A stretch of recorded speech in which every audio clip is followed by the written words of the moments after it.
Have you ever felt a shift in the atmosphere around certain people? A heaviness after a conversation? A moment where someone's words didn't just hurt your feelings, but cut straight to your spirit? That's not just coincidence, it's strategy. The enemy doesn't always attack with fire and destruction. Sometimes, he works through the people closest to you, planting doubt, stirring anger, and pulling you away from your calling. Jesus warned us in Matthew 10, verse 36. A man's enemies will be the members of his own household. This isn't about turning against your loved ones, it's about recognizing spiritual warfare for what it is. The enemy doesn't show up in obvious ways. He infiltrates quietly, using familiar voices to distract and discourage you. If you're here, it's because you felt it before. A relationship that feels more like a weight than a blessing. A conversation that leaves you doubting yourself instead of feeling encouraged. A situation that keeps drawing you into frustration, anger, or even sin. These aren't just personality clashes, they're tactics. And today, we're pulling back the curtain. Before we dive deeper, make sure you're subscribed to this channel. If this message speaks to you, hit the like button and share it with someone who needs it. One of the clearest signs of demonic influence in relationships is when someone consistently provokes you into anger or sin. Have you noticed certain people always seem to know how to push your buttons? You try to stay calm, but somehow they always bring out the worst in you. James 1 verse 20 tells us, "The anger of man does not produce the righteousness of God." The enemy knows this. That's why he uses people to stir up strife, because when you're angry, you're distracted. Think about Judas. He walked with Jesus, listened to his teachings, and witnessed his miracles. But in the end, he allowed the enemy to use him for betrayal. Or consider Delilah. Samson loved her, but she was a tool of destruction in his life. The enemy doesn't always send obvious enemies. Sometimes, he sends familiar faces with hidden agendas. The Holy Spirit often warns us. Have you ever walked into a situation and felt that something was off? That uneasy feeling isn't just intuition, it's God telling you to stay alert. But too often, we ignore those warnings. We excuse bad behavior. We justify toxic connections, and we let emotions guide us instead of discernment. Satan thrives on provoking reactions. He plants seeds of anger through gossip, insults, and manipulation, waiting for you to take the bait. And when you do, he gains ground in your life. If someone in your life is constantly drawing you into arguments, conflict, or sinful reactions, it's time to recognize the spirit behind it. Another way the enemy works is through distraction. He doesn't always attack with chaos sometimes. He simply fills your life with relationships that pull you away from God. Maybe it's a friendship that replaces your time in prayer. Maybe it's a relationship that makes you compromise your values. Maybe it's a co-worker who encourages you to chase worldly success over faith. Matthew 4 verse 4 reminds us, "Man shall not live by bread alone, but by every word that proceeds from the mouth of God." If the enemy can keep you from feeding your spirit, he knows your fire will fade. And he often uses people to do it, not by pulling you into obvious sin, but by subtly shifting your priorities. Have you noticed how easy it is to say, "I'll pray later," but later never comes?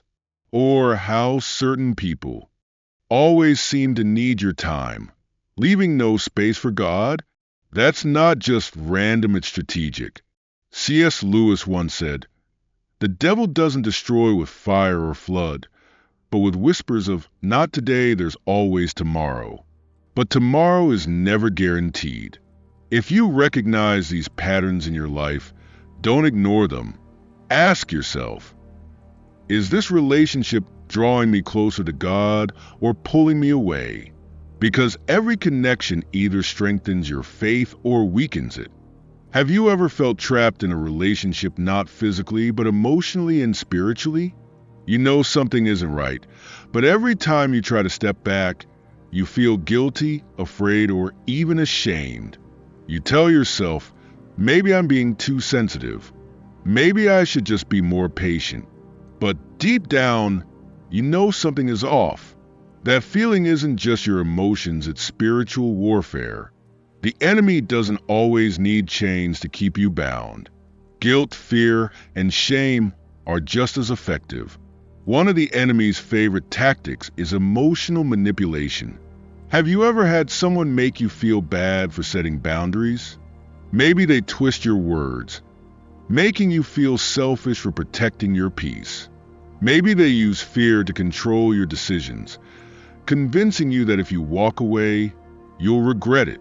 Or maybe they shame you into silence, making you feel unworthy of expressing your thoughts and feelings. But here's the truth: this is not love. This is not how God operates. 2 Timothy 1 verse 7 tells us, "For God has not given us a spirit of fear, but of power, love, and a sound mind." If a relationship is making you feel fearful, powerless, or unworthy, it is not from God. Manipulators don't want you to see the truth. They use your kindness against you. They make you question your discernment. They keep you emotionally exhausted, so you won't have the strength to walk away. And the longer you stay, the more your confidence, your joy, and even your faith begin to erode. C.S. Lewis once wrote, "No one can control your spirit unless you surrender it." That's why the enemy works through manipulation to make you surrender your strength without even realizing it. But here's what you need to remember. God never forces, never guilts, never shames you into obedience. He leads with love. Have you ever been guilted into doing something that went against your better judgment? Maybe someone made you feel like saying no was selfish, even when you knew it was the right decision. The enemy thrives on this kind of control because it keeps you bound to toxic relationships instead of walking in freedom. Jesus set boundaries. He withdrew from crowds to spend time with the Father. He didn't let manipulation sway him. When Peter tried to stop him from fulfilling his mission, Jesus rebuked him, saying, "Get behind me, Satan." Matthew 16, verse 23. If even Jesus had to recognize when someone was unknowingly being used by the enemy, how much more should we? But manipulation isn't the only tactic. The enemy also works through spiritual inconsistency. The Bible warns us in James 1 verse 8, "A double-minded man is unstable in all his ways." Have you ever known someone who speaks about God one day, but justifies in the next? Someone who claims to love Jesus, but constantly pulls you into situations that compromise your faith? Jesus said in Matthew 7 verse 16, "You will know them by their fruits," not by their words, not by their church attendance, not by how spiritual they seem, but by the results of their life. If someone's actions don't align with God's truth, be careful. Their instability can become your stumbling block. C.S. Lewis also said, "What you do speaks so loudly that it drowns out what you say." Watch the actions of those around you. If they are constantly contradicting their own faith, their influence on you will be just as unstable. Maybe you've already felt this in your spirit. Maybe you've been ignoring red flags because you don't want to seem judgmental. But discernment is not judgment, it's protection. If God is showing you patterns of manipulation, inconsistency, or control in someone's life, don't ignore it. The enemy wants you confused. He wants you drained. He wants you to feel stuck. But today, you're waking up. You're seeing the tactics for what they are. And that means you can fight back. Have you ever noticed how some people thrive on stirring up conflict? They gossip, they slander, they twist the truth, and somehow, you always end up caught in the middle. Maybe it started as a small complaint, a casual comment, or a harmless joke. But before you knew it, the atmosphere had shifted. Conversations that should have been uplifting left you feeling uneasy. This isn't just human nature, it's a spiritual attack. The enemy loves to use division, especially among believers. He knows that if he can get you caught up in gossip, offense, and strife, he can keep you distracted from your true purpose. One of the clearest signs of demonic influence in a person's life is a spirit of division. Proverbs 6 verses 16 to 19 lists 7 things the Lord hates, and one of them is a person who stirs up conflict in the community. Gossip isn't just idle talk, it's spiritual poison. Think about it, Satan's very name means accuser. When people engage in gossip, slander, and false accusations, they are aligning themselves with the enemy's work. Have you ever noticed how fast gossip spreads? That's because words carry power. A single whispered lie can ruin a reputation. A careless comment can plant seeds of doubt. A conversation spoken in the wrong spirit can turn friends into enemies. And before you know it, relationships that were meant to be a blessing become battlegrounds. James 3 verse 6 tells us, "The tongue is a fire, a world of iniquity." It only takes one spark to start a wildfire. That's why the enemy loves using people who can't control their words. He knows that gossip doesn't just destroy others, it also corrupts the person speaking it. Have you ever been pulled into a conversation that felt wrong, but you stayed silent? Have you ever caught yourself repeating something that wasn't yours to share? That's how easy it is to be drawn into this trap. And before you realize it, the enemy has used your words to plant division, distrust, and destruction. Jesus said in Matthew 12 verse 36, "For every idle word men may speak, they will give account of it in the day of judgment." This isn't just about avoiding negativity, it's about understanding the spiritual weight of our words. If someone in your life is always gossiping, always speaking negatively, always stirring up drama, be careful. Their influence doesn't just affect others, it affects you. But here's where it gets even more dangerous. Gossip doesn't just cause division between people. It creates distance between you and God. Have you ever noticed that after engaging in a negative conversation, your spirit feels heavy, your peace feels distant, your desire to pray seems weaker? That's because gossip isn't just a bad habit, it's a spiritual weight. When you allow gossip and slander into your life, you give the enemy legal access to plant confusion, distraction, and discouragement. That's why Paul warns us in Ephesians 4 verse 29. Let no corrupt word proceed out of your mouth, but only what is good for necessary edification. So how do we fight back? We choose our words carefully. We guard our ears as much as we guard our mouths. We set boundaries with people who thrive on negativity, and we refuse to let the enemy use our tongues as weapons. Psalm 141 verse 3 says, "Set a guard, O Lord, over my mouth. Keep watch over the door of my lips." That should be our prayer, that God would give us wisdom to know when to speak and when to be silent. But here's the truth, not everyone will like it when you choose peace over gossip. Some people will see your silence as rejection. Some will try even harder to pull you into negativity. And that brings us to the next tactic of the enemy, how he uses discouragement and mockery to silence your faith. Have you ever shared your excitement about what God is doing in your life, only for someone to respond with doubt, negativity, or even mockery? Have you ever stepped out in faith, only to be met with criticism that made you question everything? That's not just human nature, it's spiritual warfare. The enemy knows that if he can discourage you, he can stop you. Discouragement is one of Satan's greatest weapons. It doesn't come as an obvious attack. It sneaks in through the voices of people you trust. A friend who downplays your dreams. A family member who says, "Are you sure God really told you that?" A co-worker who makes fun of your faith. At first, their words seem harmless, but little by little, they start planting seeds of doubt.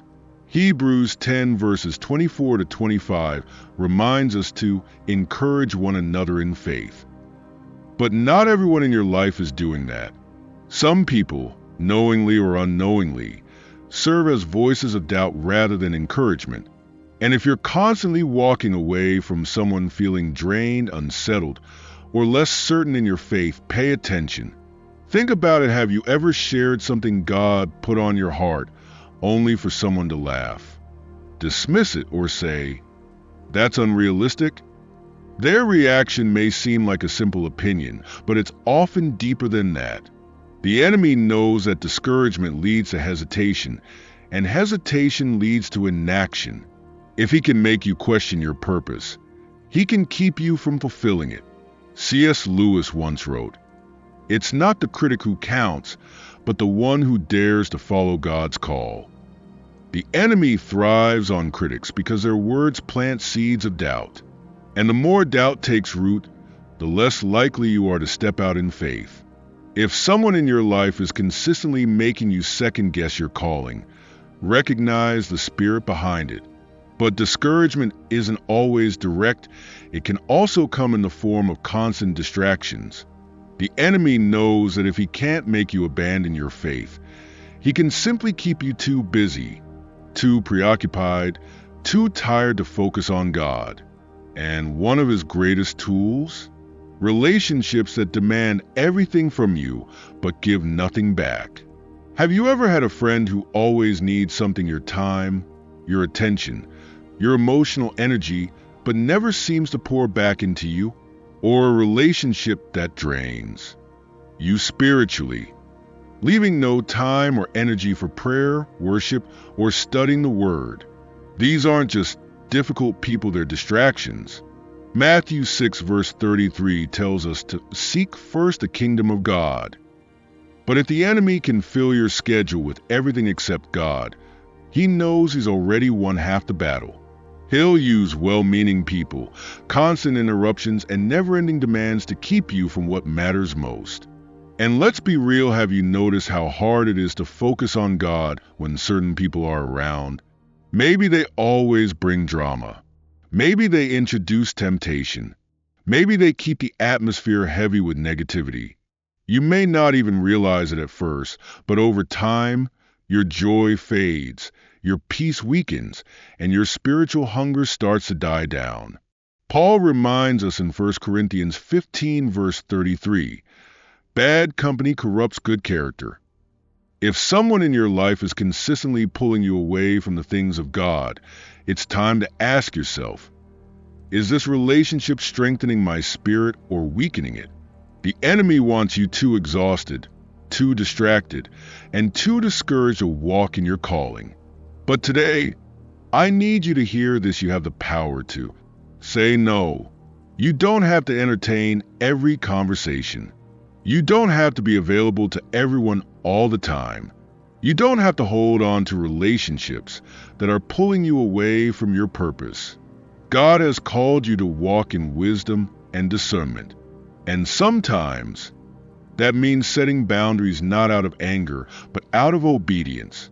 Jesus himself often withdrew from crowds to spend time alone with the Father. If even he needed to protect his spiritual space, how much more should we? This isn't about cutting people off for no reason. It's about recognizing when a relationship is no longer aligned with where God is taking you. Some people are in your life for a season, but not every relationship is meant to last forever. And that's okay. If you've been feeling spiritually drained, constantly discouraged, or unable to focus on God because of certain people in your life, take this as confirmation it's time to reevaluate. Ask God for wisdom. Ask him to reveal who should stay and who should go. And most importantly, trust that when you release the wrong relationships, he will always bring the right ones. Have you ever shared your faith only to be met with laughter, sarcasm, or dismissive comments? Have you ever been told you're taking this God thing too seriously, or that you need to lighten up. That's not just people expressing opinions. It's a spiritual attack designed to make you shrink back. The enemy knows that if he can intimidate you, he can silence you. Mockery is one of the enemy's sharpest weapons. The world mocked Noah for building the ark. They mocked Jesus on the cross. They mocked the early church for their devotion. And if you're serious about your faith, you will experience it too. 2 Peter 3 verse 3 warns us, "In the last days, scoffers will come, following their own sinful desires." Mockery is nothing new. But here's the truth: mockery isn't a sign that you're wrong. It's a sign that the enemy is threatened. Think about it. Why would the enemy waste time mocking something that had no power? He won't fight what doesn't matter. The fact that he tries so hard to silence your faith should be proof that your faith is powerful. John 15 verse 18 reminds us, "If the world hates you, keep in mind that it hated me first." If people ridicule your walk with God, don't take it personally.